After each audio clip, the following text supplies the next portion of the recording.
Media సమక్షం ద్వారా రాష్ట్ర ప్రజలందరి దృష్టికి కూడా తీసుకొని పోయే ప్రయత్నం చేస్తూ ఉన్నాం. ఈరోజు నిజంగా రాష్ట్రంలో జరుగుతూ ఉన్న అన్యాయాలను నిజంగా ఎంత ఘోరంగా జరుగుతూ ఉన్నాయి అని అనడానికి ఈరోజు ఈ ఫిషింగ్ హార్బర్ అన్నది నిజంగా ఇంకొక ఉదాహరణ. ఈ జువలదిన్న ఫిషింగ్ హార్బర్ ఈ హార్బరే కాదు, రాష్ట్రంలో ఏకంగా వైఎస్ఆర్సీపీ ప్రభుత్వం ఉండగా, మన ప్రభుత్వం ఉండగా ఏకంగా 10 ఫిషింగ్ హార్బర్లు, 6 ఫిష్ ల్యాండింగ్ సెంటర్లు రాష్ట్ర వ్యాప్తంగా ప్లాన్ చేయడం జరిగింది.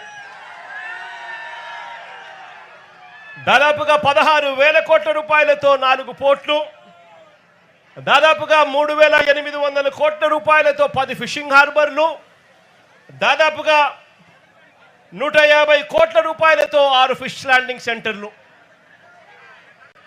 దాదాపుగా 20,000 కోట్ల రూపాయల పెట్టుబడులతో వీటికి అన్నింటికీ కూడా శ్రీకారం చుట్టాము. గతంలో వైఎస్ఆర్సీపీ ప్రభుత్వంలో మన హయాంలో ఈ 20,000 కోట్లే కాదు, ఈ 20,000 కోట్లకు అదనంగా మరో 6,000 కోట్ల రూపాయలతో మొత్తంగా 26,000 కోట్ల రూపాయలతో పోర్ట్లకు సంబంధించిన ఎక్స్పాన్షన్ కూడా ప్లానింగ్లోకి భాగమైంది.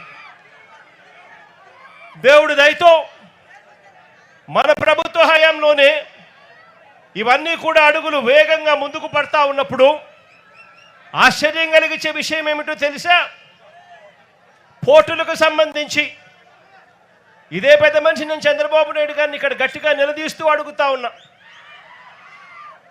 పోర్టులకు సంబంధించి కీలకమైన భూసేకరణలన్నీ కూడా పూర్తి చేసి అన్ని రకాల అనుమతులను తీసుకొచ్చి ఈ పోర్టులన్నింటినీ కూడా ఎటువంటి ఇబ్బంది లేకోకుండా బ్యాంకు రుణాలను సైతం వీటికి టైఅప్ చేసి ఫైనాన్షియల్ క్లోజర్ కూడా కంప్లీట్ చేసి మారిటైమ్ బోర్డు క్రియేట్ చేసి అన్ని రకాలుగా ఈ ప్రాజెక్టులను ముందుకు తీసుకొని పోయే కార్యక్రమం చేసి ఏకంగా రామయ్యపట్నం పోర్టులో ఏకంగా ఒకటేసారి దాదాపుగా 95% ప్రాజెక్టు కూడా పూర్తి చేసిన పరిస్థితిలోకి మన ప్రభుత్వ హయాంలో జరిగింది.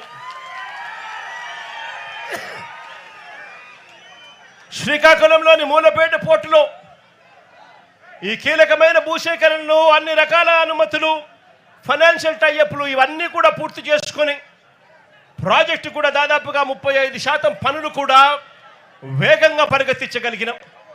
అప్పటికే పనులు స్టార్ట్ అయిపోయాయి, బ్యాంకుల్లో డబ్బులున్నాయి. ఇక వాళ్ళు పనులు చేసుకుంటా పోతా ఉంటే చాలు ప్రాజెక్టుకి ఎటువంటి అభ్యంతరాలు అవాంతరాలు లేకుండా ప్రాజెక్టు పూర్తవుతుంది. ఆ స్టేజ్లోకి తీసుకొచ్చాం. మచిలీపట్నంలో కూడా పూర్తిగా భూసేకరణలన్నీ పూర్తి చేసి అన్ని అనుమతులు తీసుకొని వచ్చి బ్యాంకులతో టైఅప్ చేసి లోన్లన్నీ శాంక్షన్ చేయించి మారిటైమ్ బోర్డు ద్వారా పూర్తిగా పనులు కూడా చేసి దాంట్లో కూడా దాదాపుగా 35% పనులు కూడా మన ప్రభుత్వ హయాంలోనే అప్పటికే మొదలయ్యాయి. కాకినాడ వద్ద ఇంకొక ప్రైవేట్ పోర్టు కూడా వేగంగా పనులు చేయడం కూడా మొదలెట్టింది.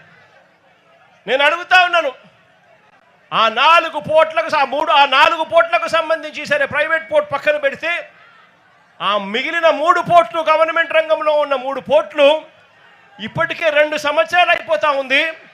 ఎందుకు ఆ ప్రాజెక్టులలో పనులు జరగడం లేదు అని చెప్పి చంద్రబాబు నాయుడు గారిని గట్టిగా నిలదీస్తూ అడుగుతా ఉన్నాను.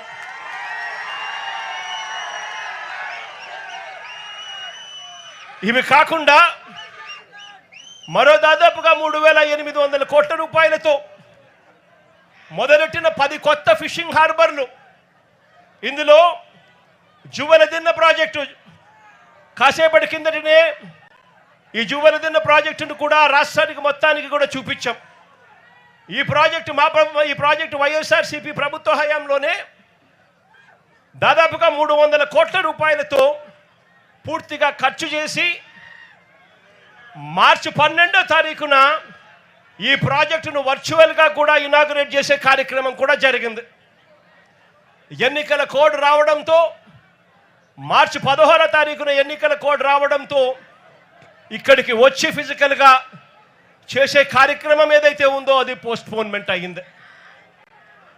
ఇదే ప్రాజెక్టును మళ్ళీ ఎన్నికలు అయిపోయిన తర్వాత మోడీ గారు ఆగస్టులో మళ్ళీ ఆయన కూడా వర్చువల్గా దీన్ని స్టార్ట్ చేశారు. ఇదే జువెలదిన్న ప్రాజెక్టు అన్ని రకాలుగా పూర్తయిపోయిన ఈ ప్రాజెక్టు ఇక్కడే ఈ ప్రాజెక్టులో మత్స్యకారులందరికీ కూడా ఎక్స్క్లూజివ్లీ ఫిషింగ్ హార్బర్ ఏర్పాటు చేసిన ఈ ప్రాజెక్టు మన కళ్ళ ఎదుటే కనిపిస్తుంది. పక్కనే బాపట్ల జిల్లాలో నిజాంపట్నం ఫిషింగ్ హార్బర్, అందులో 62% పనులు ఇప్పటికే పూర్తయ్యాయి మా ప్రభుత్వ హయాంలోనే. కృష్ణా జిల్లాలోని మచిలీపట్నం హార్బర్ను అక్కడ దాదాపుగా 57% పనులు పూర్తయ్యాయి మన ప్రభుత్వ హయాంలోనే. కాకినాడ జిల్లా ఉప్పాడలో మరో ఫిషింగ్ హార్బరు మన ప్రభుత్వ హయాంలోనే 56% పనులు పూర్తయ్యాయి. ఈ 4 ఫిషింగ్ హార్బర్లు యుద్ధ ప్రాతిపదికన అడుగులు వేగంగా ముందుకు పడతా ఉన్న పరిస్థితులు. మరోవైపున ఫేజ్ 2 కింద, రెండో ఫేజ్ కింద శ్రీకాకుళం జిల్లాలో బుడగట్లపాలెం, మంచినీళ్ళపేట ఈ 2 ఫిషింగ్ పోర్ట్లను శ్రీకారం చుట్టాము. అనకాపల్లి జిల్లాలో పూడిమడక కూడా శ్రీకారం చుట్టాము. పశ్చిమ గోదావరి జిల్లాలో బయ్యపు తిప్ప దగ్గర మరో ఫిషింగ్ హార్బర్కు శ్రీకారం చుట్టాము.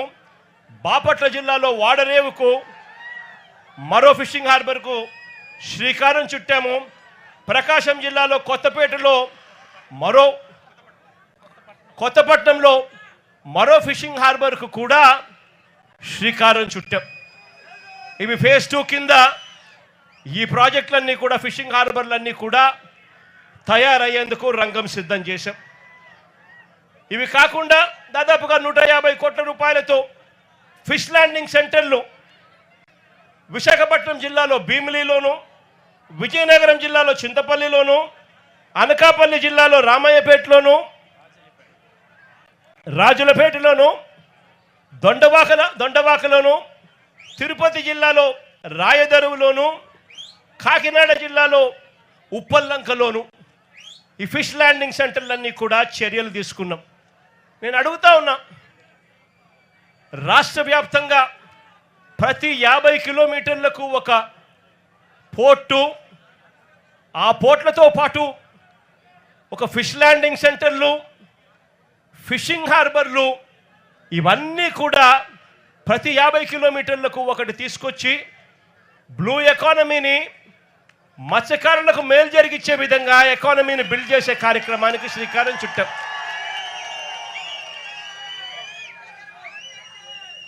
మత్స్యకారులందరికీ కూడా మంచి జరగాలని చెప్పి ఎక్కడెక్కడ మత్స్యకారులు ఉన్నారో వాళ్ళందరినీ కూడా మ్యాపింగ్ చేసి ఏకంగా ప్రతి చోట వాళ్ళ కోసమే ఈ ఫిషింగ్ హార్బర్లన్నీ కూడా నిర్మించడానికి శ్రీకారం చుట్టాం. నేను అడుగుతా ఉన్నాను, ఇదే చంద్రబాబు నాయుడు గారిని గట్టిగా నిలదీస్తూ అడుగుతా ఉన్నాను, అయ్యా చంద్రబాబు నాయుడు గారు నువ్వు ఏ రోజు కూడా ఈ మాదిరిగా మత్స్యకారుల గురించి కానీ రాష్ట్రం గురించి కానీ ఏ రోజు ఆలోచన చేయలేదు. ఈ మాదిరిగా పోర్టులు కట్టాలని కానీ, ఈ మాదిరిగా మత్స్యకారులకు మేలు చేస్తూ ఫిషింగ్ హార్బర్లు కట్టాలని కానీ, ఫిష్ ల్యాండింగ్ సెంటర్లు కట్టాలని చెప్పి కానీ ఏ రోజు నువ్వు ఆలోచన చేయలేదు. ఏ రోజు వాళ్ళకు మంచి జరిగించే కార్యక్రమం చేయలేదు. చివరకు నువ్వు ఎలాగూ చేయలేకపోతివి, కనీసం జగత్ చేసిన పని